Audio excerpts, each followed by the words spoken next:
قیامت کے دن میزان عمل میں ہمارے اعمال رکھے جائیں. آ جاؤ ہم یہاں رو کر کے اپنے اعمال کا محاسبہ کر لیں تاکہ قیامت کے دن اللہ کی پکڑ سے, تاکہ اللہ کی گرفتاری سے ہم بچ سکیں. ابھی قیامت کا منظر حضرت سعدون بیان ہی کر رہے تھے, آخرت کی فکر حضرت یحییٰ ابن ایوب کو دے ہی رہے تھے. اتنے میں حضرت یحییٰ ابن ایوب کی ایک زوردار, ایک سخت چیخ زبان سے نکلی, اور جیسے ہی زبان سے وہ چیخ نکلی, گش کھا کر حضرت یحییٰ ابن ایوب اسی قبرستان پر گر پڑے. حضرت سعدون کی زندگی سے عبرت پکڑو, حضرت یحییٰ ابن ایوب کی زندگی سے عبرت پکڑو. میرے ساتھیوں, اسلاف کی زندگی پڑھو اور اسی لیے مطالعہ کرو تاکہ ان کی زندگی سے ہمیں عبرت ملے.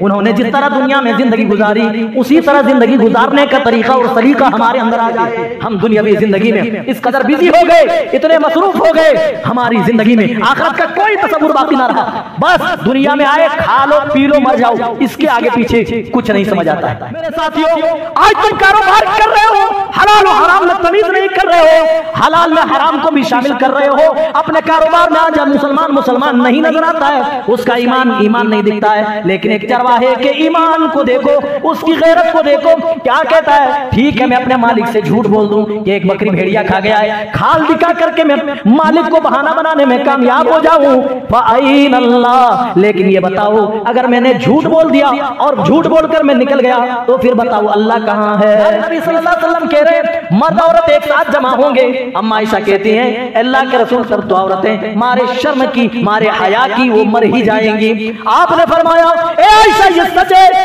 سب ننگے دھڑنگے قیامت کے دن جمع کیے جائیں گے. یہ بھی سچ ہے مرد اور عورت ایک ساتھ جمع کیے جائیں گے. تم کہتی ہو ایک دوسرے کو دیکھیں گے تو بڑی شرم آئے گی.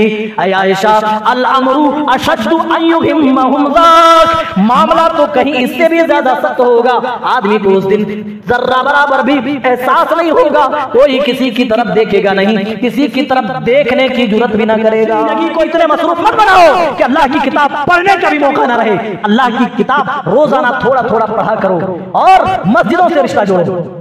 آج ہمارے دلوں میں زنگ کیوں لگ گیا؟ کیوں ہمارے دل زنگ آلود ہیں؟ اسی لیے کہ ہم نے مسجدوں سے رشتہ توڑ لیا, ہم نے اللہ کی کتاب قرآن سے رشتہ توڑ لیا, ہم نے اپنے نبی محمد رسول اللہ سے رشتہ توڑ لیا, اور اللہ سے جس نے ہمیں پیدا کیا, جس نے زندگی گزارنے کے طریقے اور اسلوب سکھائے, جس نے یہاں کے آرام و آسائش کی ساری سہولیات مہیا کی, اس رب کو ہم نے بھلا دیا.